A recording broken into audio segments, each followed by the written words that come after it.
Y esto me alarma porque estamos hablando de necesidades, de hambre, de situaciones muy complejas y complicadas que apremian. Y cada día y cada vez son más los que están atravesando por esta situación. Son familias que requieren del subsidio alimentario o el financiero, no importa el que llegue en estas circunstancias. Los otorgados por el gobierno, dicen ellos, denuncian que no están llegando. Incluso ayer estábamos hablando con el intendente anoche de Arroyo Cesteros por este caso del hombre que fue sepultado, que tuvo contacto con la familia en el velatorio con otras 40 personas, bueno, que están todas en cuarentena. Y él nos decía, pasamos la lista a la Secretaría de Emergencia Nacional, pero hasta ahora no recibimos la asistencia y ya pasó un mes de esta situación y hay gente que está pasando hambre, nos decía el propio intendente de Arroyo Cesteros. Bueno, y donde más se siente esta necesidad tiene que ver en los sitios en la que la población mayoritaria no alcanza los 15 años. Son aquellos cuyos jefes de familia perdieron el empleo o están suspendidos en sus trabajos por efecto de la medida restrictiva que por necesidad de salud pública se endurecen cada día más y no se descarta que esta cuarentena podría continuar, la cuarentena estricta, lo que significa que la situación financiera económica del país iría más aún a pique.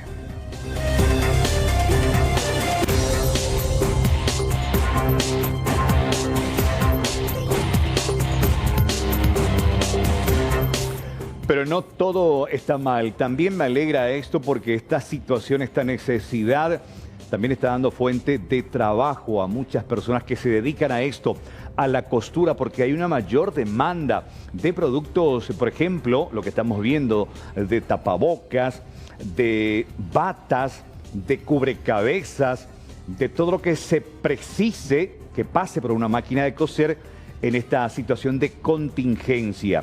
Bueno, entonces hay un masivo pedido para este sector de costureras y costureras para satisfacer las necesidades de insumos. Todo lo que se pueda hacer será bienvenido, por supuesto. Y la demanda de profesionales de este rubro aumentó en un 300%, perdón. Y bueno, entonces aplaudir de que hay un sector que está trabajando, un sector sensible, y está poniendo lo mejor de sí también para proveer lo necesario, que son las armas para el personal de blanco para ir al frente de batalla, estos insumos.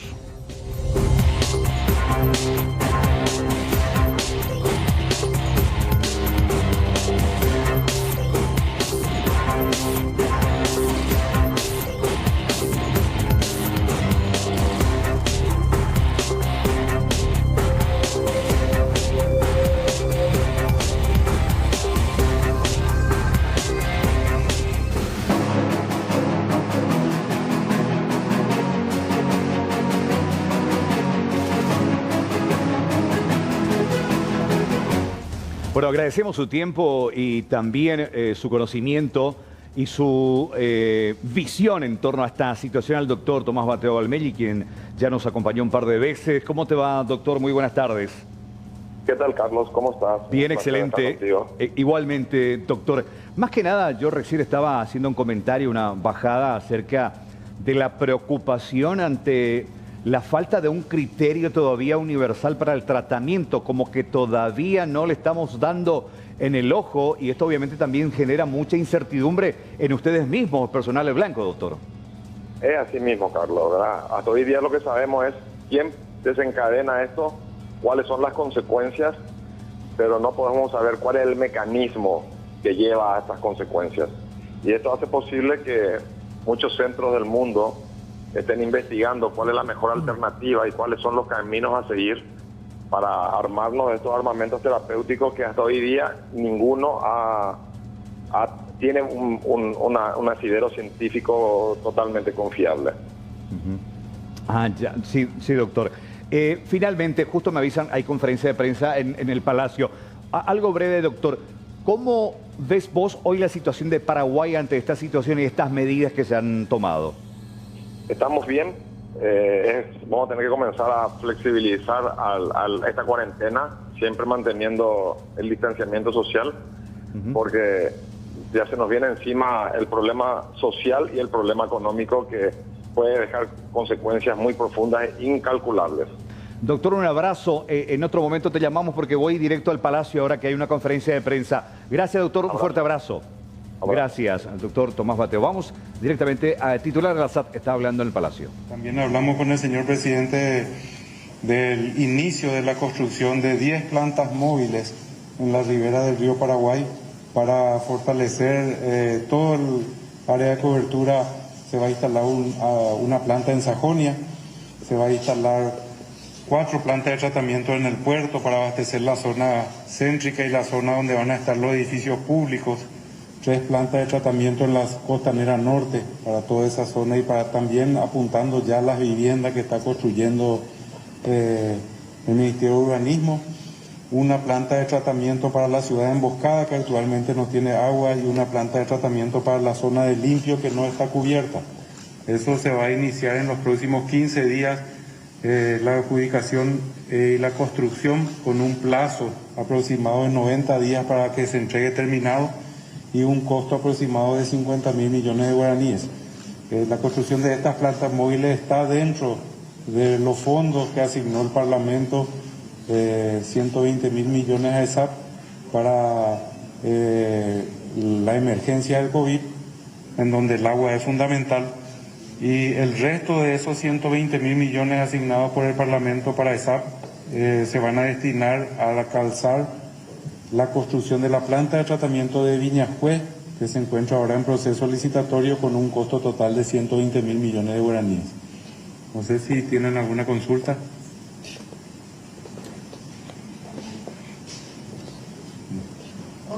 ¿Cuándo estaría iniciando esta planta de tratamiento en los diferentes puntos que acaba de citar el presidente? Aproximadamente en 15 días estaría iniciándose ya las 10 plantas de tratamiento en los diferentes puntos. Ahora vamos a comenzar el día de mañana y pasado el proceso de contratación. Como es por excepción, eso tiene muy poco tiempo, son 2 o 3 días para todo el proceso. Me parece que son 5 días, perdón, porque es el proceso que establece contrataciones públicas y después ya es el comienzo inmediato de la construcción de esas plantas con un plazo de ejecución de 90 días. Con relación a esta denuncia que hubo por varios meses por faltante de agua, hoy ¿cómo está la ESAP, cómo está distribuyendo el agua potable para los diferentes puntos, a los diferentes barrios también de Asunción? Bueno, ESAP tiene una capacidad de producción de 402.000 metros cúbicos desde la planta de Viñascue por día, más unos 30.000 metros cúbicos más o menos de 28 pozos que tiene instalado en el Gran Asunción. Con toda esa producción que tenemos, debido a que nuestra infraestructura no creció con la población, en el Gran Asunción en la época de verano no podemos cubrir el consumo. Entonces, cuando hace calor, cuando hace mucho calor, y nos supera el consumo las zonas más altas, que son donde estamos construyendo los pozos, la zona de Tacumbú, la zona de Barrio Obrero, una zona de Fernando de la Mora Sur, una zona terminal, la zona terminal, esas son las zonas que se quedan sin suministro de agua durante el día y solo tienen de noche. Eso estuvimos tratando de paliar con la instalación de 12.000 tanques en cada vivienda, de los cuales ya se han instalado 7.000, y entonces eso le permite al usuario que carguen de noche esos tanques y tengan suministro durante el día. Pero esa situación no es que mejora en forma mágica, eso es una diferencia entre consumo y producción, y cada vez que lleguemos a temperaturas muy altas y se prolonguen un poco las lluvias, vamos a entrar en el mismo ciclo, hasta que se termine la construcción de la planta de tratamiento de Viñascue, que faltarían unos 16 meses para que eso concluya. El presidente de la República visitó 2 lugares donde se estarían construyendo estos pozos. ¿Hay algún avance en esos lugares? Esos 4 pozos ya están sirviendo, ya están conectados a la red. Los lugares que hoy le mostramos al presidente ya están conectados a la red, ya están bombeando la red, o sea que ya están en servicio. Presidente, también haciendo mención justamente a lo que respecta al tema de la cuarentena por el coronavirus, y dentro del proyecto de ley de emergencia se ve contemplado la exoneración de lo que son las facturas de algunos meses para clientes de la ESAP. ¿Cómo va la cuestión respecto a eso, el proceso que han seguido, cómo hacen los usuarios? Porque muchos siguen preguntando ante la duda, ante el desconocimiento de cómo hacer el proceso para que se les exonere la factura de esos servicios. Bueno, para esa exoneración se tomó un promedio desde marzo del 2019 a febrero del 2020. Todos los todos los usuarios que hayan consumido en ese promedio hasta 50.000 guaraníes fueron exonerados. Directamente se cargó la exoneración en el sistema, no se emitió ya factura este mes para esos usuarios, y en la página web de la empresa ellos pueden, con su número de usuario o su número de cuenta corriente catastral, pueden hacer la consulta si están o no en el grupo de los usuarios exonerados. Para los que no fueron exonerados, se liberan los vencimientos de pago de forma a que no va a haber corte si la factura vence, y ellos pueden diferir el pago o dividir el pago hasta 18 cuotas en el caso que sea necesario. Y también en lo que respecta justamente a las horas que ustedes estuvieron visitando hoy, en general el proyecto que tiene la SAP, ¿estiman cuántos clientes se verán beneficiados con estos trabajos, sobre todo con lo que es la construcción de los pozos? Bueno, los pozos, por ejemplo, el de 21, y es un poco variable eso porque los pozos varían en el caudal de funcionamiento. En el pozo de 21 y Estados Unidos, 21 creo que Brasil, 21 y Brasil, el pozo da un rendimiento de 42 metros cúbicos, eso es aproximadamente 960 casas, para abastecer 960 casas.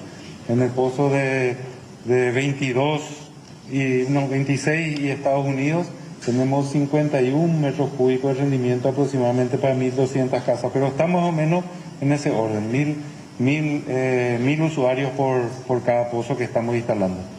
Presidente, pero podríamos decir que en el proceso de todas estas obras que usted ya mencionaba, ¿está garantizado de todas formas el servicio de agua potable de alguna forma para los usuarios? Y también, ¿cuándo se terminaría de instalar el tanque en cada vivienda? 7.000 decía usted, de 12.000. Sí, bueno, el servicio está garantizado en todo momento, se tomaron todas las precauciones, se han dividido los turnos operadores, hay turnos operadores que se quedan en su casa que no vienen porque si hay algún funcionario de las plantas de tratamiento que se enferme, tienen que ser reemplazados todo el grupo, o sea, se han tomado todas las precauciones para que se pueda sostener el servicio. Con respecto a la otra pregunta que me habías dicho, no me acuerdo cuál era la otra pregunta. Y los tanques se van instalando de acuerdo a pedido de los usuarios, ¿verdad? Normalmente ahora estamos pasando los 7.000, el contrato es hasta 12.000 y va a depender de la velocidad en que los usuarios nos vayan solicitando o nos permitan entrar en su vivienda. Muchas gracias a todos. Disculpe, presidente, una última consulta, hermano, no sé si no lo escuché. Ahora son 4, faltan 6. ¿En cuándo se terminaría estos pozos que faltan? 4 más el viernes y 2 la semana que viene alrededor del martes. Muchas gracias.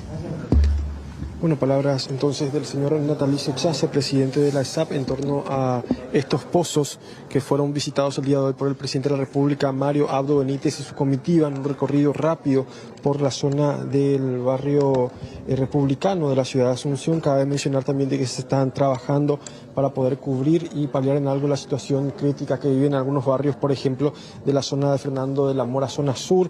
También habló de reclamos en la zona del barrio Tacumbú, barrio obrero de la ciudad de Asunción, donde ya es conocido justamente, Carlos y también compañeros de la audiencia, que se suele dar esta falta de agua, y más todavía en esta temporada de crisis y la pandemia del COVID-19, uno más necesita aún este vital líquido para poder higienizarse allí en sus hogares. Claro. Totalmente de acuerdo. Y ojalá que estas obras rápidamente se puedan hacer cumplir, entregar, y que la gente no sufra independientemente de la pandemia. Esto tiene que ser una cuestión urgente, claro, porque la gente precisa, no solamente porque estamos en una pandemia, sino que necesita agua, básico. El problema de todos los veranos. Por eso.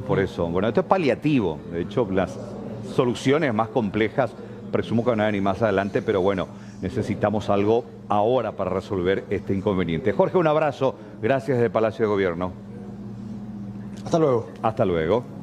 Bueno, Carlos, tenemos novedades en torno a los nuevos casos confirmados de COVID. Y esto porque se suma un nuevo departamento a la zona afectada por el tema de los pacientes en cuanto a dónde viven, ¿no? Pero hay una confusión con respecto a esto. ¿Por qué? Porque según lo que publica en este momento el Ministerio de Salud Pública y Bienestar Social, Canindeyú es un departamento que se suma a las zonas afectadas en el país en cuanto a los casos confirmados. Vamos a pleno al mapa, por favor, para mostrar a la gente en qué consiste este mapa que publica ahora el Ministerio de Salud. Pero ¿qué pasa? Hay una confusión porque dicen los médicos que la persona contagiada es de Canindeyú, pero reside en Brasil. Al querer entrar al país, se le realizó la prueba y se le derivó a cuarentena. Pero como no es originaria de un distrito de Canindeyú, en la estadística registraron como Canindeyú. Actualmente se encuentra en aislamiento en Villa Ayes, según informaciones. Así que, bueno, por lo menos a mantener la tranquilidad por el momento. Claro, lo ideal sería también saber qué criterio se usa para determinar que es de un departamento, porque nació en un departamento, porque vive allí, se detectó, pudo haber tenido otro contacto, porque esto, en cierta manera, yo creo que más que nada preocupa y alarma a la gente de Canindeyú. Exactamente. Mira, y fulano, ¿dónde está? Estuvo en contacto con gente. O entró por allí, de allí fue derivado a la zona del Bajo Chaco. Vamos a tener un contacto con el viceministro de Salud, el doctor Rolón, en instantes nada más, para que nos explique y también nos cuente cómo estamos hoy en salud pública con relación a esta pandemia. Los resultados de aislamiento total de la cuarentena han dado el resultado que ellos esperaban. Paraguay y hacia dónde nos vamos. Exactamente, Paraguay es referencia, pero ¿hasta cuánto tiempo más? Vamos a preguntarte. Claro, porque como te decía ayer, es como una represa. Vos estás conteniendo algo que está atrás ahí que intenta pasar. Claro. ¿Hasta dónde podemos contener y aguantar esta represa? Así ¿Y qué puede venir después también? Vamos a hablar con el doctor Rolón después de la pausa. Brevísima, ya regresamos. Ya venimos.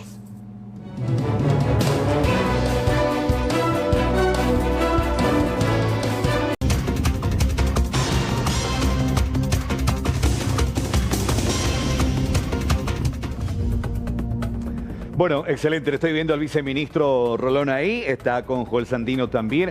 Agradecemos su tiempo al doctor. Bueno, más que nada, doctor, presumo que ya la producción te comentó acerca de esta confusión que se generó en torno a este nuevo mapa epidemiológico que publicó Salud Pública, donde aparece un nuevo departamento en la extensión esta de la enfermedad y aparece Canindeyú. Decía precisamente el director regional, no, pero no es de Canindeyú, pero no sé si ingresó, pasó por ahí. ¿Cuál es el reporte oficial? Y ya te saludo, doctor, y muy buenas tardes, gracias por tu tiempo. ¿Qué tal, Carlos? ¿Cómo estás? Un saludo a vos, a tu equipo, a la audiencia. Bueno, se trata de un joven que regresó de Brasil. Suponemos que trabajaba, obviamente él manifestó que trabajaba en Brasil. Y en el proceso de cuarentena, digamos, en el control que habitualmente se puede llegar a hacer de acuerdo a signos y síntomas o por algún otro factor, él da positivo. Él manifiesta que su lugar de residencia original es en una ciudad del departamento que mencionaste, pero él ahora mismo está en Villa Ayes y va a ser trasladado a uno de nuestros albergues que tenemos para los pacientes que dieron positivo hasta cumplir la cuarentena. Obviamente que este paciente deberá retornar a su ciudad de origen una vez que salga de la cuarentena. Y en este proceso estamos analizando todo lo que tiene que ver con su ciudad de origen, si realmente vive ahí o si su intención es quedarse por Asunción, en lo de algún familiar. Se está estudiando, pero en ningún momento él pasó por ninguna ciudad del departamento de Canindeyú. Doctor, ¿este mapa podría modificarse? No. Este mapa podría modificarse entonces porque, bueno, al colorear un caso confirmado en el departamento de Canindeyú, igualmente como que genera ese temor dentro de los habitantes de este departamento. Claro, entonces esta oportunidad es una para poder aclarar de que se trata de una persona que en ningún momento estuvo en ninguna ciudad del departamento de Canindeyú. Esta persona viene del Brasil y como a todos los que vienen, nosotros les hacemos cumplir la cuarentena y en ese lapso él da positivo y va a partir de ese momento cumplir su cuarentena con el COVID-19 positivo en un albergue que nosotros tenemos. Es decir, que la ciudadanía del departamento de Canindeyú quede tranquila, que en ningún momento pasó por ninguna ciudad y si reconocen a algún familiar, porque nosotros lo que queremos también es resguardar un poco la identidad, que no se genere lo que habitualmente se genera, que es el rechazo al paciente y a los familiares por creer que estuvieron todos en contacto.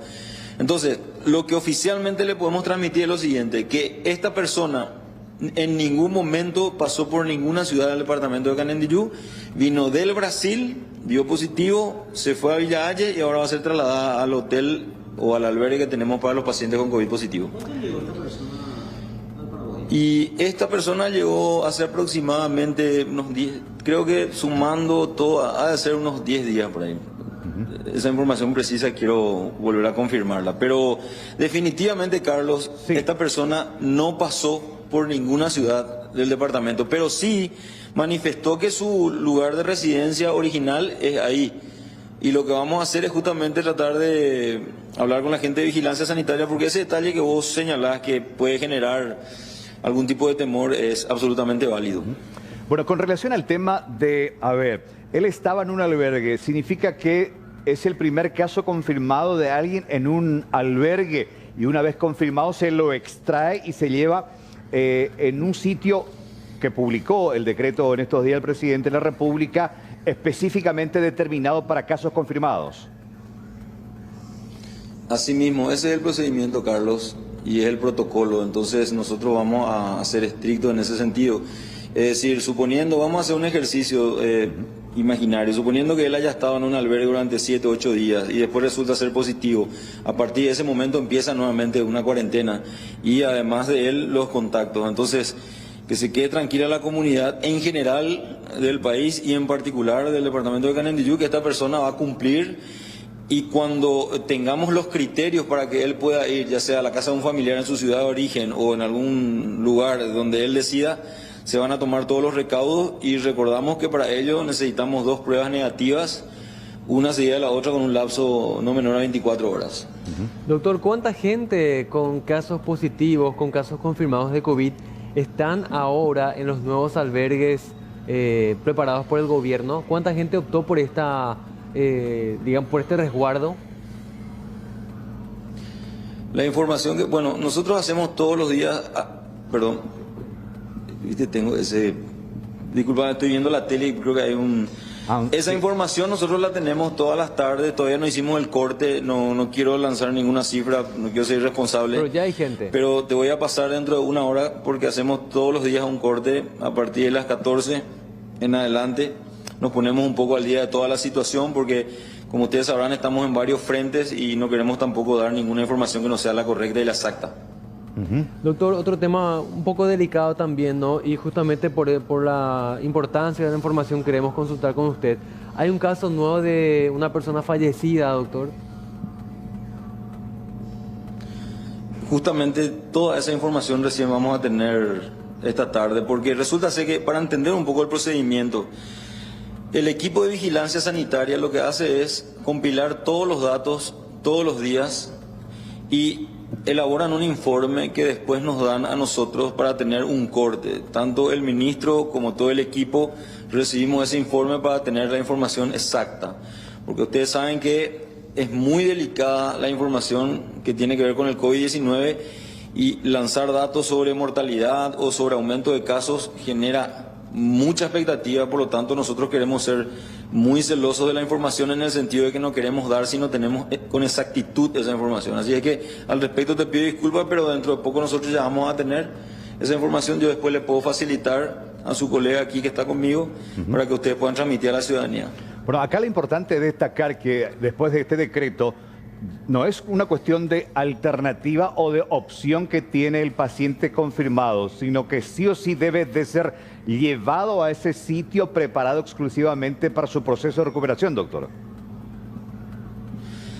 En ese sentido es importante aclarar que aquella persona que resulte positiva en uno de los test necesariamente tiene que ir a un aislamiento, ¿verdad? Ese aislamiento, el ministro de Salud había publicado justamente un tuit al respecto, en el sentido de que tiene que ser estricto y tenemos que encontrar el lugar para que ello ocurra.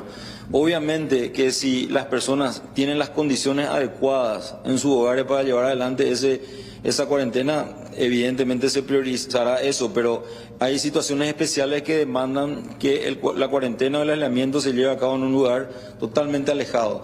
De hecho, una de las alternativas que se trata de implementar en algunos países es justamente la de separar a todos los que tienen COVID positivo. Doctor, ¿cómo estamos hoy en esta situación? ¿Dónde estamos parados principalmente, sería la pregunta correcta, desde la visión de salud pública, en el contexto nacional y qué nos espera mañana o cuáles son los planes previstos que están estudiando ustedes como técnicos para sugerir al Ejecutivo. Bueno, desde el punto de vista epidemiológico nosotros estamos, como siempre, alertas de base, pero estamos tranquilos y positivos teniendo en cuenta que la respuesta de la ciudadanía en su mayor porcentaje es la que nosotros esperamos. Si bien de repente todavía vemos algunos bolsones en ciertas ciudades de población que nos respetan, yo creo que eso se va a ir revirtiendo. Estamos optimistas sin bajar la guardia, preparándonos para el peor escenario, esperando que ocurra lo mejor.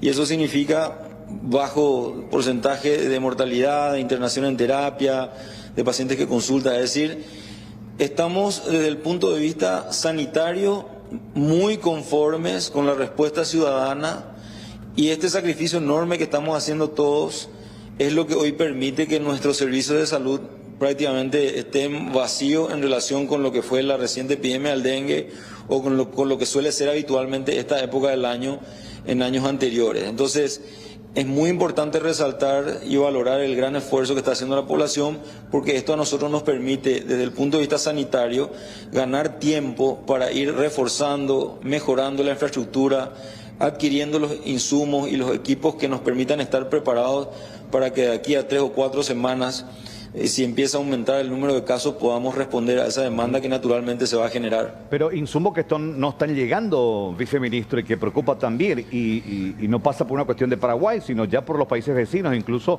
y de países del Asia, que están complicando el envío de estos materiales. De hecho, tenemos un contexto mundial que hace que todos seamos competencia de todos, en el sentido de quién adquiere primero, quién tiene el poderío económico para adquirir todo lo que se fabrica en China en términos de bioseguridad. Quiero señalarte nomás como ejemplo que uno de los hospitales de Nueva York prácticamente tiene insumos para una semana y va reponiendo cada semana en función a lo que puedan conseguir. Imagínate, usando ese indicador podemos hacernos la película de qué ocurriría en un país que tiene un sistema de salud débil, entre comillas. Entonces, estamos ante una crisis mundial desde el punto de vista sanitario, obviamente, pero también desde el punto de vista comercial, porque lastimosamente estos equipos de bioseguridad tenemos que comprarlos. Y hoy en Paraguay, Carlos, no existe una sola empresa que nos pueda decir: yo tengo ahora 10 millones de mascarillas y quisiera venderle al Estado. Yo tengo ahora 100 camas de terapia y quisiera venderle al Estado. Yo tengo ahora 200 camas manuales para hospitalización de baja complejidad y quiero venderle al Estado. No existe. Todos presentan ofertas y dependen de los tiempos que les va a tomar traer esa mercadería de China o de cualquier otro país. Y esta gran compra que hemos hecho, que si Dios permite, por lo que nos dijeron los empresarios responsables, van a llegar el 17, es algo que nos va a permitir tener un colchón, Carlos, colchón sobre el cual vamos a tener que seguir adquiriendo insumos, equipos de bioseguridad, porque la cantidad que figura en esta gran compra de casi 14 millones de dólares no es suficiente para planificar, enfrentar esta situación en los siguientes 4 o 6 meses.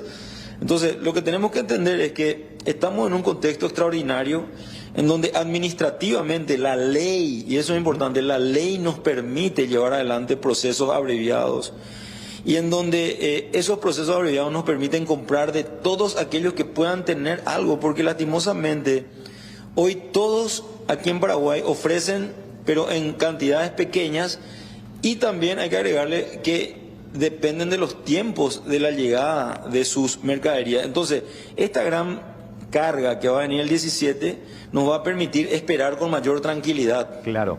Con permiso, Carlos, sí. Juan y de la audiencia. En términos sencillos y abreviados, aquí lo que importa es traer la mayor cantidad de recursos en el menor tiempo posible y no precisamente de quién traer, ¿no? Exactamente, lo podemos simplificar de esa manera haciendo la aclaración de que nosotros nos ceñimos estrictamente a la ley que regula las compras y las contrataciones, que es la ley 2051 de contrataciones públicas, y eso es importante entender porque muchas veces, ¿qué es lo que pasa? Pasa que la gente al escuchar se hizo una compra directa Imagina que nosotros le llamamos a algún cuate por ahí y le decimos, mira, te vamos a dar 13 millones de dólares y tráeme esto. No, cuando nosotros decimos compras directas, compras abreviadas, compras por vía de la excepción, estamos diciendo que hemos reducido la cantidad de días para acelerar el proceso de compra por la urgencia impostergable y por la situación catastrófica en la que nos encontramos. Pero no significa que nos desviemos de la ley. Al contrario, y aquí quiero aprovechar, Carlos, si me permitís, un pequeño detalle que es muy importante para entender. Sí. Cuando la gente, en su, obviamente, conocimiento, expresa que se hace una compra directa, eso no significa, Carlos, que nosotros, uno, no tengamos que informar al sistema de información de contrataciones públicas vía web. Eso no significa que no tengamos que invitar a 3 o más para participar del proceso. Eso no significa que no tenemos que abrir a aquellas empresas que quieran, aunque no hayan recibido la invitación. Eso no significa que no tengamos que transparentar. Lo único que marca la diferencia es que en una licitación habitual, normal, tradicional, que se llama licitación pública, nacional o internacional, los plazos son de 45 a 90 días. Y en estos casos excepcionales, los plazos van de 4 días para revisar la oferta y de 5 días para poder firmar el contrato inclusive. Entonces, si a vos te dicen, Carlos, sí, tenés 4 días para revisar la oferta, vos te vas a apurar y a lo mejor en un día ya revisás. Y después de eso te dicen, tenés 5 días para firmar el contrato y vos acelerás todo y a lo mejor en un día. Y entonces terminás haciendo un proceso de 2 días. Y aquí un detalle, Carlos, muy importante, que no se correlaciona con la cantidad de dinero que se va a invertir, porque estamos en una situación extraordinaria. Doctor, yo siempre trato que la gente pregunta cómo es el tema, la cuestión está de la cuarentena, para qué sirve, de qué manera eso nos va a ayudar, y trato siempre de usar este ejemplo, y si me ayudas también para simplificar, y la pregunta va por una cuestión técnica que le va a sugerir solamente al Ejecutivo, porque ¿en qué consiste para mí la cuarentena? Es como construir una represa de aislamiento y evitar que esa agua que está viniendo, que es el virus, cruce y pueda correr. Entonces lo que estamos es una muralla de contención para que esto no nos invada, pero en algún momento, viceministro, vamos a tener que ceder a abrir esta represa porque es imposible de contener por la cuestión financiera, económica, el hambre, la necesidad, incluso ante un posible estallido social, porque se están hablando, huyendo, caruillas a la imitaja sema. Entonces, ¿cuánto tiempo más ustedes, técnicos, creerían necesaria para mantener esta contención? ¿Cuánto tiempo más necesitarían para que ustedes estén prestos ante cualquier eventualidad? Porque sí o sí se va a tener que levantar la presa y va a haber un contagio masivo que sería el pico de esta enfermedad, doctor. Bueno, es importante justamente que aclaremos los conceptos, ¿verdad? Así como decís, la cuarentena es una especie de creación de una barrera para que algo no avance. La cuarentena, desde el punto de vista médico, significa la separación de las personas que no están contagiadas durante un tiempo o aquellas que entraron en contacto con personas que tuvieron la enfermedad y también son aisladas durante un tiempo. Esas medidas lo que buscan, Carlos, es justamente matar ese ciclo que tienen los virus, es decir, impedir que una persona pase a la otra, porque ¿cómo se prolonga esto? Se prolonga por el salto de cierta cantidad de virus de una persona a otra y hace que eso permanezca en una determinada población. Entonces lo que nosotros conseguimos con la cuarentena, es decir, con el aislamiento, el distanciamiento, es evitar que ocurra ese salto de una persona a otra o de una población a otra o de un grupo o de un conglomerado a otro. Evidentemente estas medidas no pueden ser eternas desde el punto de vista de que vamos a continuar así toda la vida, pero de algo que no podemos hablar, Carlos, es de un plazo, porque nadie conoce en realidad a ciencia cierta el comportamiento de este virus. Nosotros lo estamos viendo, lo vimos crecer, estamos viendo desarrollarse, todavía no ha llegado a su madurez, es decir, nosotros no podemos todavía, sin tener esquemas de tratamiento definidos, hay más de 250 esquemas en el mundo que se están usando, sin tener una vacuna, sin tener definido realmente el perfil respecto a cuál es un mecanismo patogénico, qué es realmente esto, por qué producen procesos inflamatorios, trombosis y un montón de cosas que se están describiendo. No podemos nosotros decir necesitamos 3 meses para terminar con esto. Lo que sí podemos hacer es seguir manteniendo ese distanciamiento, fortalecer los servicios de salud, tener preparada toda la infraestructura de salud y a partir de ahí evaluar detalladamente qué segmentos de la población pueden ir siendo sujetos de flexibilización en su movimiento más allá de su casa. Y eso va a requerir un trabajo conjunto. Hemos tenido directa o indirectamente 2 intentos de flexibilización y hemos visto que la población no ha respondido en la medida que nosotros esperábamos. Prácticamente todos declararon SOO, con el perdón de la expresión. A raíz de eso y de otros argumentos, el presidente de la República decide tomar nuevamente la decisión de continuar con las medidas de restricción más estrictas posibles. Es decir, si vos me preguntás cuánto tiempo necesitamos, yo ni nadie está en condiciones de responder eso, pero sí podemos ir evaluando el grado de flexibilización de las medidas. Doctor, un tema también que está relacionado al caso de la cuarentena, ¿no? Con la carga que va a llegar este viernes, se espera, bueno, dotar de equipamiento al personal médico. Con la carga que va a llegar de aquí a 15 días también vamos a crecer. Con estas 2 cargas importantes que van a venir desde China, ¿qué tan preparados vamos a estar? No sé si podemos hablar de un porcentaje o a qué tan lejos del ideal de preparación vamos a estar con estas 2 cargas. Bueno, para tener una idea, nosotros queremos en terapia intensiva sumar 300 camas de terapia intensiva con respiradores más a las 304 que dependen del Ministerio de Salud Pública y Bienestar Social. Hemos ya instalado de las 300 que queremos 60 y en el lapso de los siguientes 10 días vamos a ir llegando a 80 y vamos a llegar a 114 que son los respiradores que hoy están en Paraguay disponibles para ir equipando.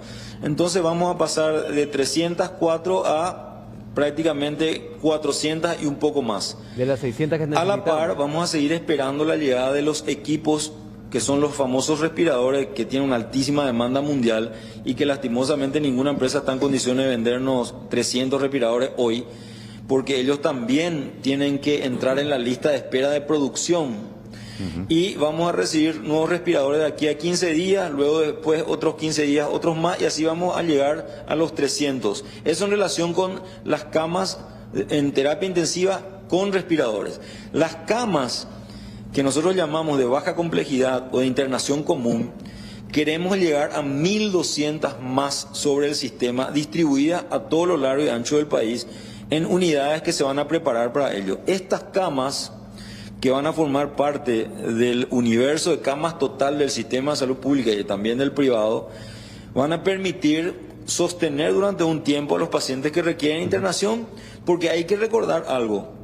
El 15% de los pacientes con COVID-19 requiere de internación y a partir de esa internación el 5% evoluciona a una situación mucho más severa. Entonces, el impacto sobre el servicio de mayor complejidad, de alta complejidad que va a tener esta enfermedad, es lo que a nosotros nos obliga a estar preparados en esos niveles. Ahora, para evitar que el impacto sea muy duro y colapse, es lo que estamos tomando, es por eso que estamos tomando estas medidas restrictivas. Porque acá, Carlos, es importante remarcar lo siguiente: lo principal en la lucha contra este virus es el distanciamiento y el aislamiento. Esa es la base fundamental. Recordemos que el 85% de los pacientes cursan con cuadros leves o son asintomáticos. Y el 15% que requiere hospitalización es un segmento de la población que va a requerir de una alta complejidad y para ellos nosotros tenemos que estar preparados. Es decir, si vos me decís hoy en qué porcentaje estamos, y bueno, si de 300 unidades de cuidado intensivo con respiradores, hoy tenemos 60 y dentro de unos días más 80, bueno, estamos casi en un 33% de lo que deseamos, ¿verdad? Y todos estos insumos que van a permitirnos avanzar, fundamentalmente van dirigidos a la protección del personal sanitario, que es clave para nosotros porque hay un 15 a 20% según los reportes de afectación del personal de blanco. Entonces nosotros tenemos que extremar los recursos para protegerles a ellos en la trinchera de manera que los hospitales no se queden sin recursos humanos. Claro. Para terminar, doctor, sí, claro, importante, porque si tus soldados que están en el frente de batalla se caen, ¿quién más tenés para defender? Finalmente, para cerrar, doctor, y agradeciendo tu tiempo, un porcentaje nada más, y tengo una curiosidad del total. Estoy viendo acá 8 fallecidos, que es la cifra actual que ayer justamente actualizó el ministro Mazzoleni. Del total, del porcentaje de 100% de fallecidos, hubo un porcentaje, todos ellos, la mayoría por lo menos, pasaron por terapia. La pregunta la voy a cambiar. Todos aquellos que pasaron por terapia intensiva, ¿lograron salir o todos fallecieron, doctor? El reporte que nosotros tenemos es de que todos los que pasaron por terapia intensiva no tuvieron una buena evolución. Doctor, gracias por tu tiempo. Un abrazo. Muy amable. A las órdenes siempre. Gracias al doctor Julio Rolón, viceministro, para tratar de entender en qué situación estamos, también la contención, el distanciamiento, la preparación, lo que eso va a implicar también en un momento en el que cuando el pico llegue a su punto máximo, que se habla de mayo, junio, según los epidemiólogos, estemos realmente en condiciones. Y vamos a ver qué finalmente toma qué decisión toma el Ejecutivo sobre este proceso de cuarentena total que está dando buenos resultados, pero que no va a ser eterno, como decía Carlos, también. Y me quedo con el último dato que daba el doctor Rolón. Está en manos de todos hacer que nuestros pacientes positivos no lleguen a este nivel de requerimiento de terapia intensiva, porque es ese resultado, lo que nos decía el doctor Rolón hace instantes. Bueno, gracias, doctor, y también a Joel Sandino, que estuvieron ahí desde el Ministerio de Salud Pública. Ya son las 14:04 de esta siesta de miércoles. Seguimos informando aquí en Primera Edición y recordamos los datos del tiempo. Una siesta bastante agradable hasta este momento. Estamos hablando de una temperatura actual que llega a los 24 grados. El cielo está despejado. La térmica es la misma, la humedad es del 34%, soplan vientos del suroeste a 15 kilómetros en la hora. Atención, porque se vienen mínimas de hasta 10 grados para lo que resta de esta tarde, noche y madrugada en adelante. Ese reporte de la Dirección de Meteorología. Hacemos el extendido, a ver si me confirman. Bueno, confirmamos que vamos a contarles cómo va a estar el tiempo en lo que resta de esta semana. En cuanto al jueves, mínima de 10, máxima de 25. Este viernes, máxima de 27, mínima de 12. Este sábado, máxima de 29 grados, mínima de 14 grados. Y este domingo, mínima de 15 y máxima de 30 grados.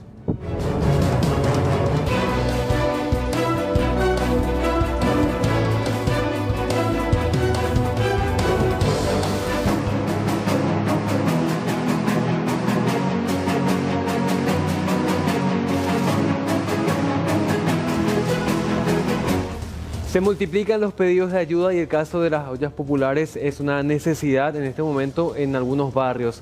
Vamos hasta la zona de Puerto Elsa, donde se encuentra Nata. Nata, contigo, buenas tardes. Sí, muchas gracias, compañeros. Muy buenas tardes para ustedes y también para todos los televidentes. Estamos aquí en la zona de Puerto Elsa. Para que la gente también se vaya ubicando, es al lado mismo del Sportivo Puerto Elsa, justamente donde esta gente se está congregando para participar de lo que es esta olla popular. Estamos con doña Isabel. Bueno, doña Isabel, estamos en vivo y en directo. Contanos un poquito esta organización que tienen los vecinos para poder llevar un plato de comida a la mesa en estos tiempos tan difíciles. Y nosotros organizamos esto con la ayuda de mucha gente que son realmente los que no tienen, porque pusimos un poquito de arroz, un poquito de fideo, todos colaboraron y le doy muchísimas gracias a esta gente, porque la gente humilde siempre son unidas y donde somos unidos no nos falta pan, gracias a Dios. Ayer ustedes se juntaban ya preocupados por la situación porque no hay trabajo, no hay plata, no había víveres, se juntaron acá y dijeron, bueno, ¿qué podemos hacer para poder llevar un plato de comida a la mesa? Algunos donaron y alcanzó para una tortillita con cocido. Sí, hoy hicimos, gracias a Dios, ayer también hicimos tortilla con cocido para las criaturas, porque somos gente que necesitamos realmente. Les pido una ayudita a lo que puedan venir, por favor, acá cerca de la cancha del Sportivo. Mi número es 67 78 78. Estamos para toda la gente. El que quiera venir a llevar su comida, que venga. Lo que alcanza siempre es bienvenida para toda la gente. Y si así estamos organizando. Las mamás somos las que sufrimos porque no hay trabajo. Los hombres van a rebuscarse, no tenemos trabajo. Nosotros dependemos de la frontera de Argentina para el trabajo. Está todo cerrado, la frontera. Y es muy triste lo que estamos viviendo. Es muy triste. Y esto sigue así. Dios mío, ¿dónde va a llegar toda esa gente? Pero nosotros seguimos en pie. Tenemos que tener fuerza. Dios nos da la fuerza para todo eso. Y agradezco a esta gente que puso su granito de arena para todo lo que fue la olla popular hoy y mañana, y sigue sumando, porque esto no nos va a decaer. Tenemos que seguir luchando por toda la gente. Bueno, muchísimas gracias, doña Isabel. Dale, muchísimas gracias a todos, y mi número ya es 0982 67 78 78. Al que quiera ayudar, estamos a la orden también para toda la gente, sea de donde venga. Vamos a darle la comida, lo que alcance para todos, siempre es bienvenido. Muchísimas gracias. Bueno, está la iniciativa entonces los vecinos aquí en la zona de Puerto Elsa, y estamos viendo una mesa con donaciones ya que llegaron desde la ciudad de Lambaré. Vino una familia, mamá, papá y el hijo, a bordo de una camioneta, y trajeron también estos productos, solidarizándose así también con los pobladores aquí de la zona de Puerto Elsa. Como pueden ver, hay una cantidad importante de mamás, de chicos que están viniendo y acuden a esta olla popular para poder llevar el sustento a sus hogares. Esto a raíz de lo difícil que está la situación también, ya que la mayoría de los lugareños aquí de esta zona ya no están pudiendo trabajar, y bueno, se complica también porque muchos de ellos no reciben ningún tipo de asistencia y se están organizando para poder tener entonces ese plato de comida en su casa. Contame, ¿qué me querés decir? Y que estoy muy agradecida con la gente que está colaborando, porque me alegra mucho el corazón ver personas que se están acercando, y ayer iniciamos esto con la señora, y estoy muy contenta por todo lo que se está logrando, y espero que le alcance a todo, porque como ven es mucho, y quiero que la gente que pueda seguir colaborando con nosotros, porque ven que somos muchísimos y nos abastece. Por favor, le pido de corazón a todas aquellas personas de buen corazón que puedan acercarnos más, si es que pueden. En tu caso, ¿vos hace cuánto no estás trabajando, no tenés ningún tipo de ingreso? Yo tengo mi hijo de 10 meses, tengo un bebé y no tengo nada de ingreso. Mi marido trabajaba allá y se cerró todo. Nosotros cuando ahí Argentina se cierra, ya se cierra todo.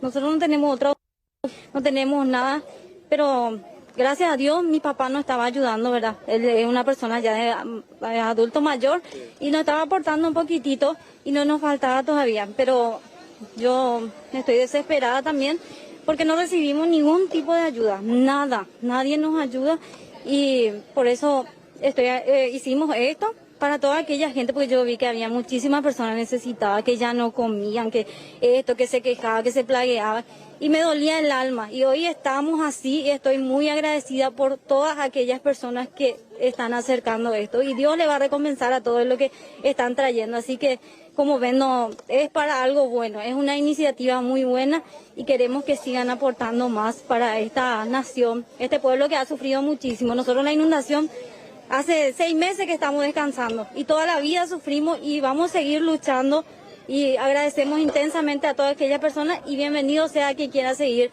aportando. Muchas gracias. Que así sea, es cierto, el pueblo de Puerto Elsa también se está recuperando de lo que fue el duro golpe de la inundación, y bueno, ahora les toca también atravesar por esto, pero destacar la solidaridad de los vecinos, de la gente que se ha acercado a tender una mano solidaria a todas estas personas que están muy agradecidas por esta situación, porque hoy, compañeros, no va a faltar un plato de comida en su mesa. Esperemos también que las autoridades hagan lo suyo y puedan también tender esa mano y esa asistencia, por sobre todo a los más carenciados. De momento es todo por ahora desde aquí, desde la zona de Puerto Elsa.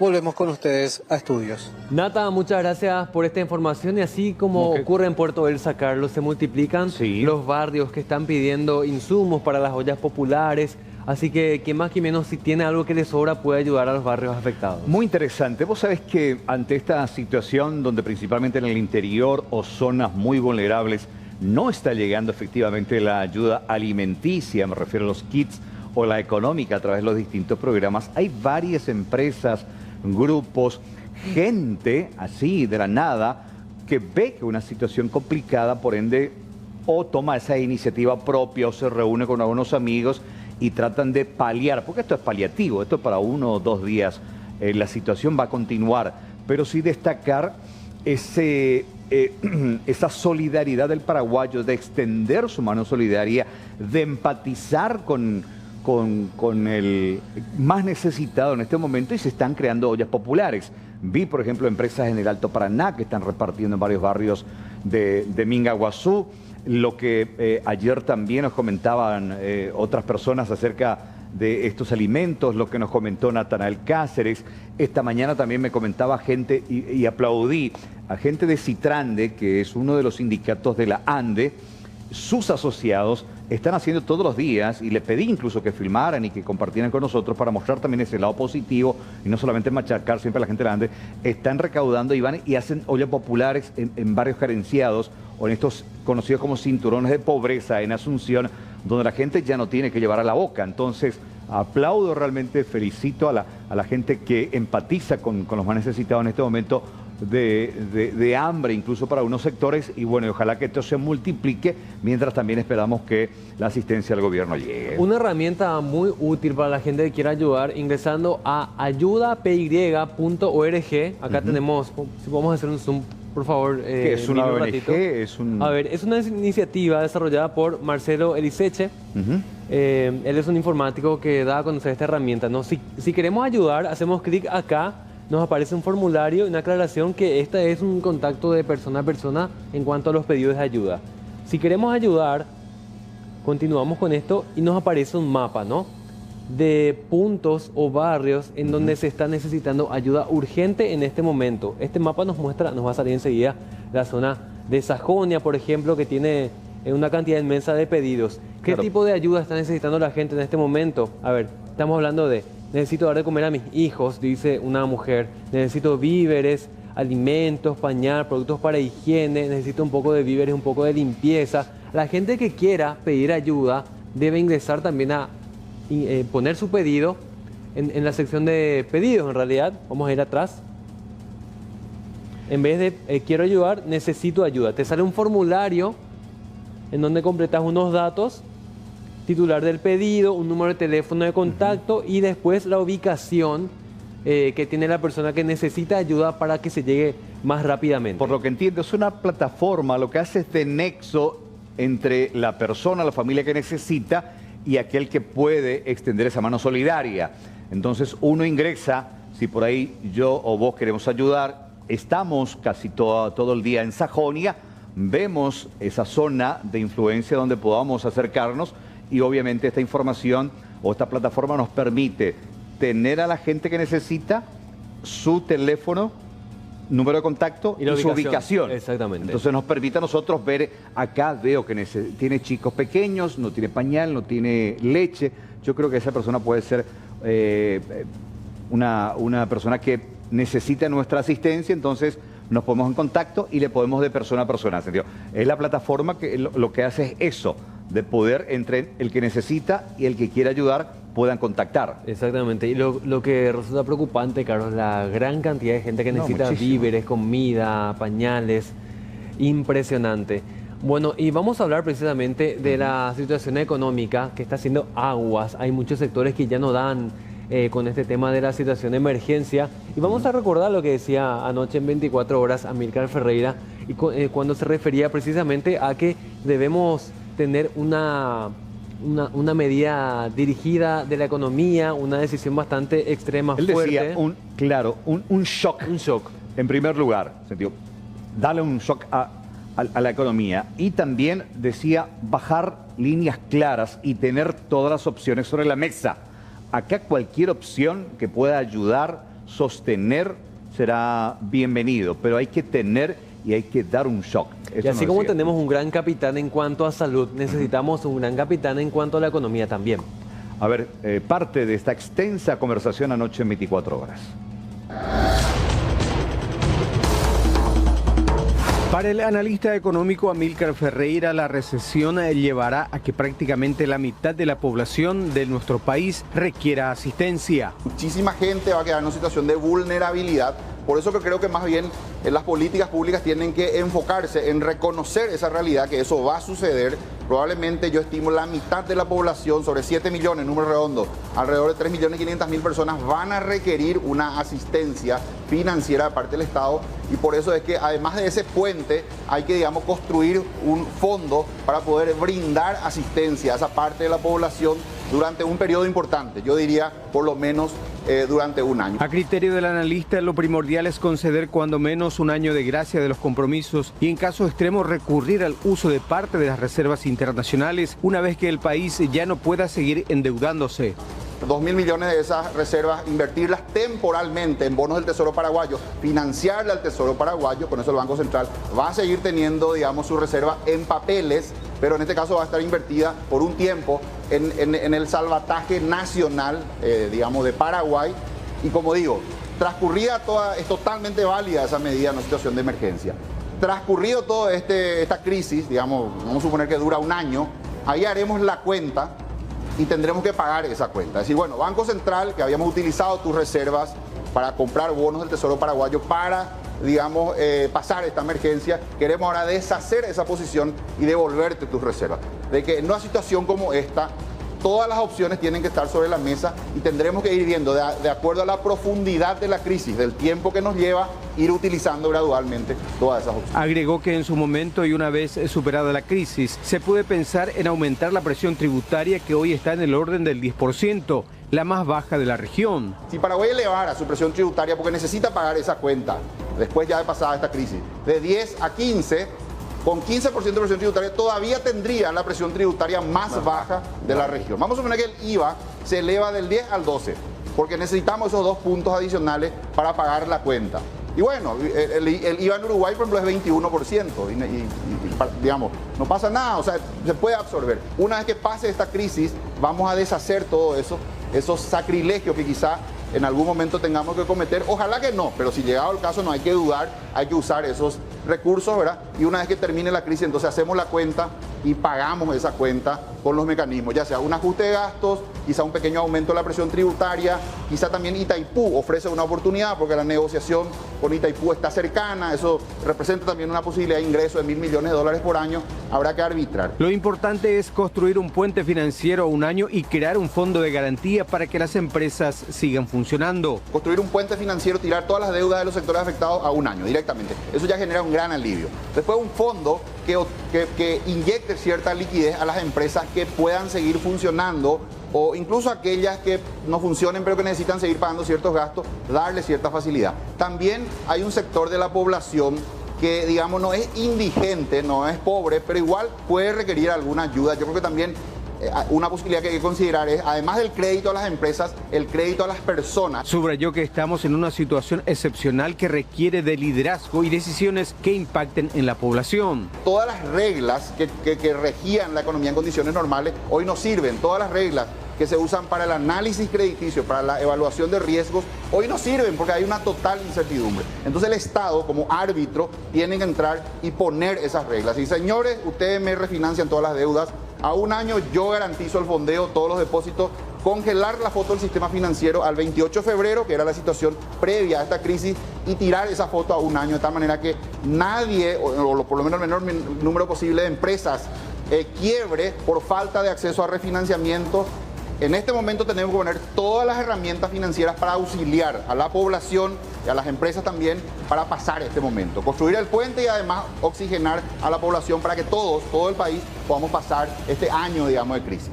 Pasada esta crisis, se va a generar una cuenta que tendremos que pagar, ese gasto que hicimos en este año, tendremos que pagarlo después. En ese momento evaluaremos todas las opciones. Una de ellas es tocar un poquito la presión tributaria, quizá llevarla, con eso tampoco estoy diciendo que sea deseable. Por supuesto que a mí me encanta el triple 10, ¿verdad?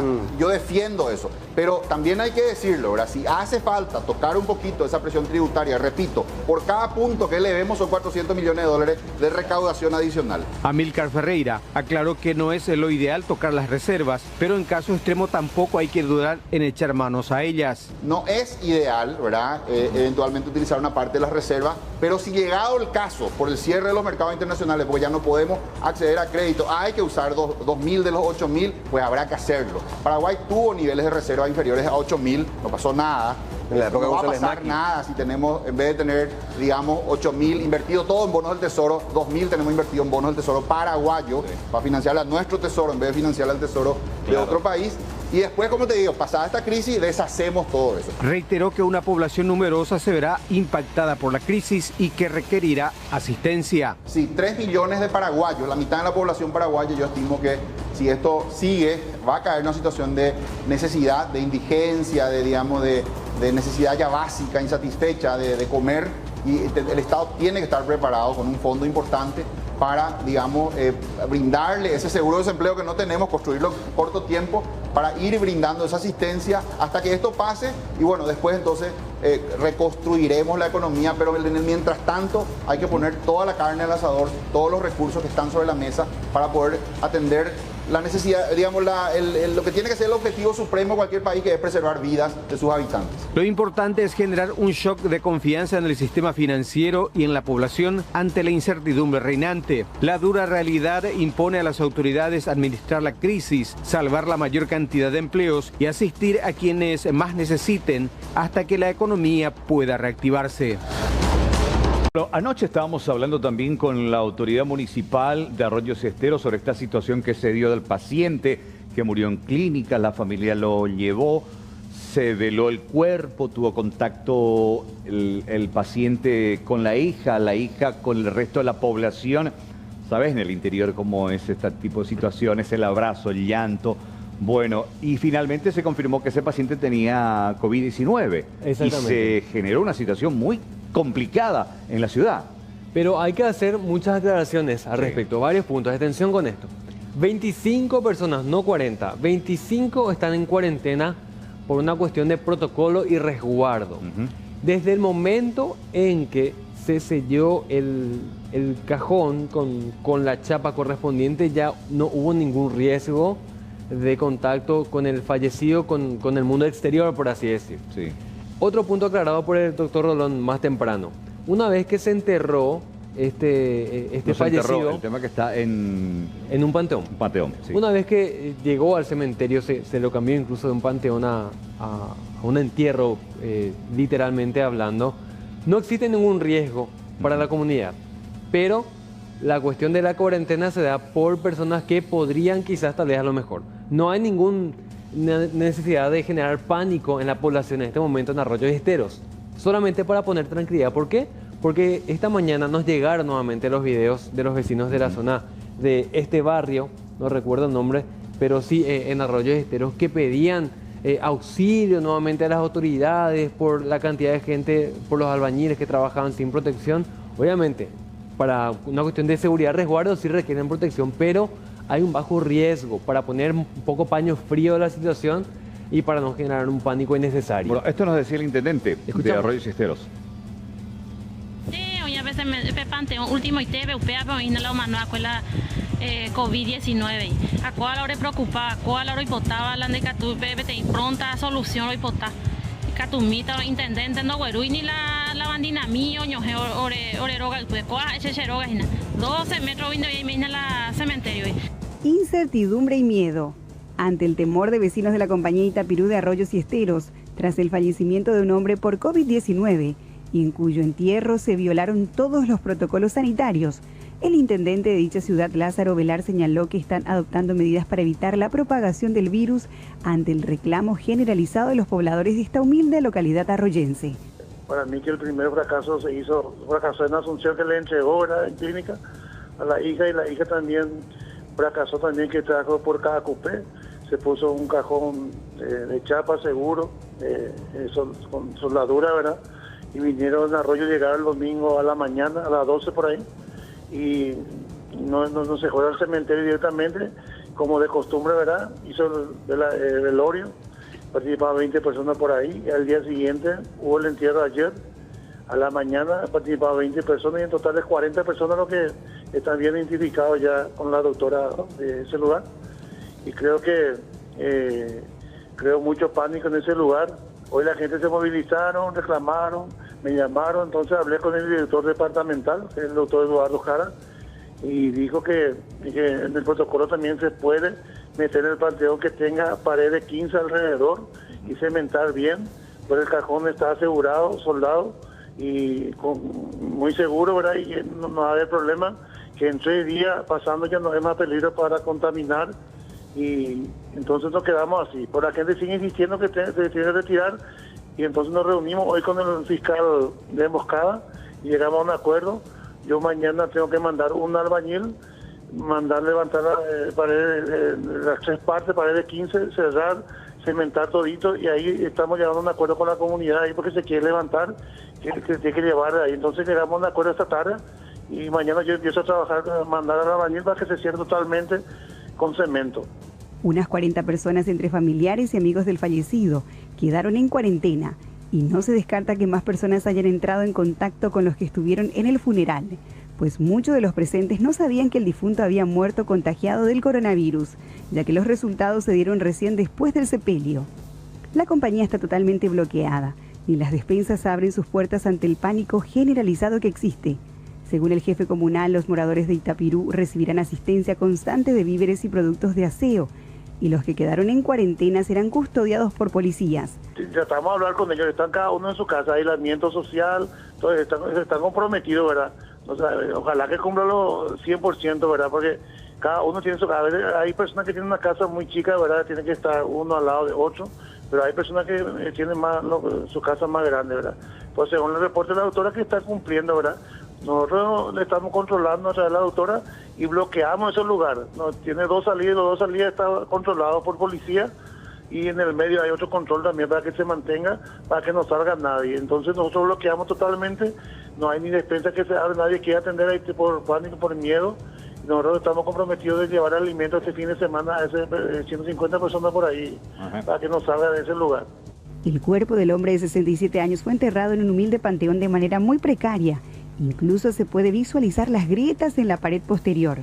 Esta mañana se realizó el revestido con una pared más gruesa de cemento en el panteón del difunto. Desde el Hospital de Clínicas, donde finalmente falleció el hombre, dieron a conocer vía comunicado que los familiares tenían conocimiento que el fallecido era un paciente sospechoso de COVID-19. Unos 40 funcionarios entre médicos, enfermeros y otros trabajadores de la salud del Hospital de Clínicas podrían ser sometidos a una cuarentena luego de haberse constatado el fallecimiento del sexagenario procedente de Arroyos y Esteros.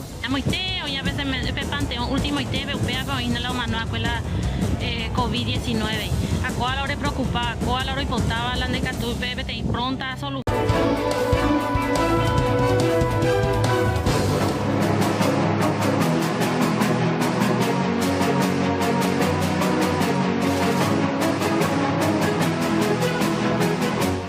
Bueno, más información para compartir con ustedes. Lo tenemos a Joel Sandino, precisamente desde Exteriores. Buenas tardes de nuevo, Joel, adelante. Buenas tardes, Carlos. Buenas tardes a la teleaudiencia. Precisamente esta información que ya el viceministro Julio Rolón en un contacto anterior nos estaba diciendo que estaban aguardando el corte de la Dirección de Vigilancia de la Salud, precisamente nos refiere que hay los primeros casos, o ya se dieron los primeros casos de COVID positivo en los albergues. Recordemos que todas las personas por decreto presidencial que lleguen del extranjero son puestas en cuarentena obligatoria en albergues, en estos espacios físicos que son habilitados por el Ministerio de Salud en distintas instituciones, ya sean independientes o no al Ministerio de Salud. Y precisamente vamos a hablar acerca del albergue en el departamento de Presidente Hayes, que tiene aproximadamente una población de 44 personas. De estas 44 personas y del total que hasta el momento se tienen aproximadamente 537 personas que llegaron del país, 8 casos fueron sintomáticos. Estos 8 casos se pusieron a disposición del Ministerio de Salud, se realizaron la prueba y 4 de estas personas dieron positivo al COVID-19 en los albergues. Pero ¿qué pasa? Obviamente, al estar en contacto con varias personas, toda la población, al menos en el albergue de Presidente Hayes, entra nuevamente en cuarentena por una semana más, según así lo dispone la Dirección de Vigilancia de la Salud del Ministerio de Salud Pública y Bienestar Social. Pero bueno, vamos a hacer nuevamente un resumen. Son los primeros casos de COVID positivo que se dieron ya días atrás, ya están incluidos en los reportes de días atrás, precisamente del Ministerio de Salud Pública, y estos van a ser destinados a el Hotel COVID-19, como se lo llama, precisamente a un espacio mucho más reservado, mucho más controlado, que seguramente está instalado aquí en la capital del país. 4 casos positivos en albergues es la información que nos confirman desde el Ministerio de Salud a estas horas. Gracias. Sobre todo nos ponen alerta acerca de la cantidad de gente que estuvo en contacto en los albergues con estas personas que ahora dan positivo. Felizmente el Ministerio hace un seguimiento, los va a volver a aislar en otro establecimiento. Exactamente. Jole, un abrazo. Muchas gracias por este reporte. Abrazo para ustedes. Hasta luego. Gracias, gracias. Bueno, ¿quién se vacunó? En el Palacio. Claro, vi esta mañana muy temprano. Sí. En casa todavía, cuando llegaba el presidente, todo el protocolo que todos los días hace para su ingreso, lavada, temperatura, tal. Y después, en esta campaña de dando vacunación, ejemplo, exactamente, mostró ahí el hombro derecho para su vacunación. ¿Qué pedía el presidente? Que no se hagan memes con esta imagen. Sí. Inevitable en estos días. Pero bien por el presidente que muestra el ejemplo de mira, inmunizarse. No, estoy viendo nomás lo que tiene acá. Parece que tiene un escapulario, ¿eh? Acá. ¿En serio? No se vio tanto. Una medalla tiene. No, ahí está Mazzoleni. No, tiene otra cosa. Ahí está Mazzoleni, a ver. El capitán, el comandante. A ver la cara de más. No duele. Para nada. Bueno, igual, importante aclarar que está en pleno proceso la campaña de vacunación. Estamos hablando, si me volvés a poner ahí, exactamente, a esto me refería, porque tiene una, ahí está, sí, tipo es una medalla. Una medalla, sí, parece un escapulario. Bueno, hay gente que se está vacunando, el agendamiento es muy importante, adultos mayores y personal de blanco. Ahora, después van a venir los más pequeñitos. Segunda semana. Sí, también aquellas personas que tienen enfermedades crónicas, después la tercera, periodistas, policías, y así sucesivamente. Servicios esenciales. Habrá vacuna para todos, deciden desde Salud Pública. Exactamente, así que a inmunizarse, que es lo necesario en este momento. Vamos a hablar del programa Pitbull, que empieza a hacer los desembolsos a partir de la fecha. Atención con esto, el gobierno publicó ayer el primer listado de 280.310 beneficiarios y que podrán cobrar desde hoy el Pitbull, programa creado por la Ley de Contingencia Económica para subsidiar a trabajadores informales y cuentapropistas afectados por el cese de actividades para evitar la propagación del coronavirus.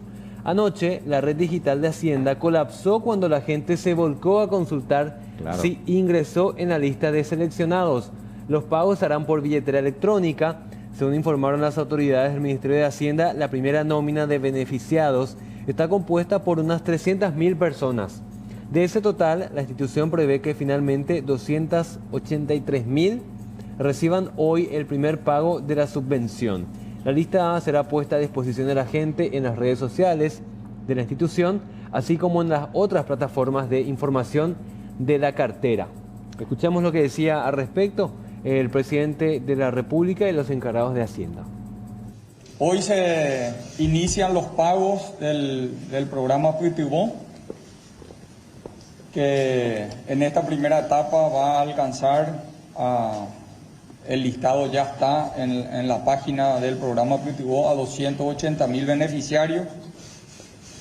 Ya está habilitada una transferencia hecha para el programa de $100 millones, y de hoy al viernes van a estar recibiendo aproximadamente 280.000 beneficiarios del programa Putibó un aporte del 25% del salario mínimo que alcanza 548.000 guaraníes por persona, por beneficiario. Quiero simplemente destacar que de acuerdo a la ley, los beneficiarios van a ser principalmente los trabajadores informales que tienen que tener como requisito tener, por supuesto, la mayoría de edad, no ser funcionario público o privado cotizante a la seguridad social, no ser jubilado o pensionado, ni contribuyente del IRP. Como ustedes conocen, este es un programa nuevo. Muchos de los programas que tenemos dentro de nuestros programas sociales han llevado mucho tiempo en poder implementarse, como los programas de adulto mayor, programa Tecoporá, Tecojá. Son todos proyectos que llevaron mucho tiempo poder implementarse y que lleguen estos beneficios al beneficiario final. Por la urgencia y por la coyuntura que vive el mundo tan especial y nuestro país en particular, este programa se ha desarrollado en una semana. Por eso reitero mi gratitud a todo el esfuerzo del equipo de Hacienda que ha hecho posible que hoy podamos anunciar una buena noticia dentro del momento difícil que está viviendo nuestro país, de que empiezan las transferencias, reitero, de hoy al viernes, así es, ministro, de 280.000 beneficiarios que van a recibir el aporte de 540.000 guaraníes que forman parte del programa Putibó, que va a ir creciendo. Iniciamos hoy los pagos y la idea es que en las próximas 72 horas esos pagos se realicen completamente y estimamos una cantidad importante por día en todo el país. Eso por un lado. Cualquier persona entonces que haya ingresado puede ingresar a la página web del Ministerio de Hacienda con su número de cédula de identidad y a corroborar si es que fue beneficiado o no, de acuerdo a que si cumplió o no los requisitos que nosotros habíamos establecido. Por otro lado, también quiero informar un punto importante que decía hace rato el señor presidente, de que a partir del día de hoy era el último día, inicialmente era el último día para poder inscribirse al programa Putibó. No obstante, de acuerdo a las instrucciones que recibimos, vamos a extender el plazo hasta el día viernes. Es decir, todas aquellas personas que no pudieron ingresar a nuestras plataformas para registrarse por alguna razón, lo podrán hacer hasta el día viernes. Y también es importante destacar que aquellos beneficiarios del programa Yangareco que han sido seleccionados por el programa Yangareco o no fueron seleccionados de todas maneras, también pueden registrarse en el programa Putibó, porque nosotros de todas maneras le podemos beneficiar con un pago más a aquella persona que haya sido beneficiaria del programa Yangareco. Lo que no puede ocurrir de ninguna manera es que de los dos programas reciban 3 pagos. Entonces ese es un punto importante que nosotros también queremos destacar, instar a todos aquellos beneficiarios de ese programa que también se puedan registrar en este programa Putibó, toda vez que reúnan las condiciones que nosotros establecimos, también podrán ser beneficiarios. Muy interesante, 283.310 personas hasta ahora que pudieron recibir o que van a recibir, porque hubo un filtro, eso se aclaró también, porque muchas más personas se inscribieron y hubo un filtro, y este es el primer grupo de 283.000 personas. La pregunta que queremos, por ahí si podemos dar con ella, con, ¿cómo se llama? La Carmen Marín de Hacienda, mano derecha del ministro, si esas personas que se inscribieron y no aparecieron en esta lista ya fueron descartadas o tienen que volver a inscribirse, que quizás sí reúnan las condiciones y en esta depuración no entraron, o ya definitivamente ya no entran. Claro, porque lo que dice Hacienda es que van a haber varios grupos, y lo que se publicó ayer era solo una parte de los beneficiarios, o sea, queremos reglas claras. Y también muchísima gente que está necesitando esta ayuda económica. No, totalmente. Hay gente que nos escribió y nos pregunta, no, yo me inscribí, yo no tengo ningún otro ingreso del Estado y estoy paralizado en actividad laboral y no estoy en la lista, pero puede ser que yo pueda salir a la siguiente lista o directamente si no estuve en esta, me tengo que volver a inscribir. ¿Qué pasa con mi caso, no? Claro. Entonces, más que nada por esa duda. Ya dijo de que se va a extender para aquellos que no pudieron inscribirse luego. Sentido. Por ahí vos no tuviste, no escuchaste, no supiste, no tenías, no te inscribiste. Bueno, se abre hasta el viernes esa posibilidad. Pero yo, si me inscribí, no aparecí en esta primera lista, tengo que esperar la segunda lista, o ya fui descartado, o tengo que volver a inscribirme. Vamos a preguntar al Ministerio de Hacienda. Claro, esa es la idea. Esa es la idea. Pero estamos llamando, ¿sí? Muy interesante. Este es el sistema. Si por ahí paralizás, vos te vas a PTVO Hacienda. Así nomás poné en Google, si tenés el teléfono celular, tenés acceso a internet, PTVO Hacienda, y te va a salir precisamente el portal donde vos le das un clic y te da la posibilidad. Si volvemos al primero, por favor. Porque también hay una declaración jurada, y cuando vos llenas los datos dice declaración jurada, que significa que vos certificás los datos que vas a ingresar en esa página y que son realmente ciertas. Ahí está. Paraliza acá. Ingresa tu documento de... ahí está. Bueno, tenés que ingresar tu número de cédula, tu fecha de nacimiento, le das un clic, no soy un robot, para que, bueno, certifique. Incluso te da la posibilidad también Vamos a hacer la... ojo, no porque tenés que poner tu número real. Claro, sí. Doña Carmen Marín, ¿cómo le va? Buenas tardes. Gracias por tu tiempo.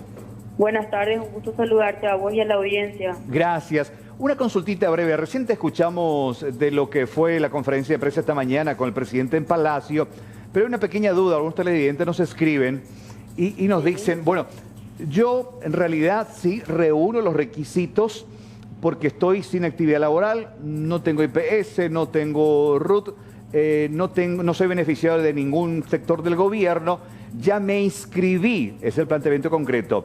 No estoy en esta primera lista. La pregunta es, ¿yo ya fui descartado o puedo estar en la siguiente lista? Y si es así, ¿me tengo que volver a inscribir? ¿Qué respuesta hay, doña Carmen? Sí, volver a inscribirse no es necesario. En este primer grupo que nosotros informamos ayer, corresponde a la gente o a los beneficiarios que se inscribieron desde el miércoles 8 hasta el sábado 11. Entonces depende de en qué momento se inscribió la persona y que nosotros vamos a estar informando los que se inscribieron a partir del día domingo. También hay que considerar que hay un grupo importante de personas que califican, que reúnen las condiciones en ese primer grupo que te describí, pero no obstante tuvimos algún inconveniente con los datos. Por ejemplo, nos reportaban su número de teléfono. Entonces estamos tratando de identificar y tratar de solucionar para poder informar en la brevedad posible, pero constantemente vamos a estar actualizando la lista de beneficiarios y reiterarle a aquella persona que esté atento o atenta a las informaciones que vayamos transmitiendo. Día a día vamos a estar informando sobre eso. Seguramente vamos a hacer un segundo corte el día lunes, informando nuevamente un grupo de beneficiarios. Así sucesivamente vamos a ir haciéndolo diariamente. Importante, la gente que se inscribió hasta el sábado es la que salió ahora en este primer grupo. Las personas que hicieron a partir del domingo para adelante es la que va a salir en el siguiente grupo. Sí, así mismo, Carlos. Directora, una consulta sobre el tema de la nacionalidad. Personas extranjeras, pero que viven acá hace años, nos manifiestan que tienen problemas por el tema de la nacionalidad. ¿Es un impedimento esto? ¿Cómo se soluciona? Los extranjeros sí pueden, simplemente tuvieron que haber gestionado la naturalización. Pero sí también pueden calificar siempre y cuando hayan realizado esa gestión. Naturalizado. ¿Y dónde uno aclara en el formulario eso? No residente. Tiene que haber sí, pero tiene que ser nacionalizado. Claro, residente nacionalizado, claro. ¿Eso se aclara en la serie de pasos para la inscripción de PTVO? Sí, nosotros estuvimos informando sobre eso permanentemente, cuáles son los requisitos. Igualmente hay números de teléfono a los que pueden llamar la gente para aclarar las dudas, ¿no? Sí, totalmente. No tengo a mano el número. Voy a tratar de pasar también ahora mismo en el espacio aprovechando. Claro, porque hay... Importante porque mucha gente claro, hay dudas. Quiere saber, ¿no? Sí, hay dudas porque quizás, bueno, hizo la inscripción, no apareció en esa primera lista, sí necesita realmente, se ve bajoneado, pero bueno, decirles que hay otra siguiente que va a salir para aquellas personas que a partir del domingo y que si lo hizo, si ya se inscribió, no hace falta volver a inscribirse y aquellos que no lo hicieron, hay tiempo hasta el viernes. Así mismo es, Carlos. Ya te paso el número del call center. Sí, te escuchamos 021, y la gente te escucha. Sí, 7294-141 y el 7294-343. 021. A esos números, 021, a esos números podrán comunicarse también para poder aclarar las dudas que tengan. Genial. O sea, no es solamente un subsidio para personas de escasos recursos.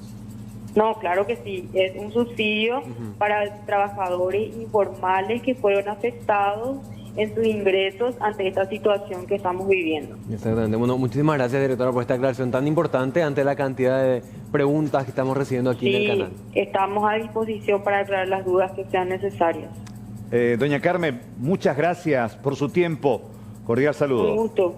Gracias. Desde el Ministerio de Hacienda, con relación a positivo. Importante eso, de la gente que comenzó a inscribirse la semana pasada hasta el sábado, es la que salió ahora. Se hizo todos los Entonces el filtros. lunes, el segundo corte. Sí, del domingo para adelante. Del domingo, sí, el domingo de Pascua para adelante. La gente que se inscribió de ese día para adelante, vamos a tener el siguiente corte. Y la posibilidad que si vos no pudiste ni en esta segunda posibilidad de inscribirte, tenés hasta el viernes. Hasta ese viernes. Chance para hacerlo.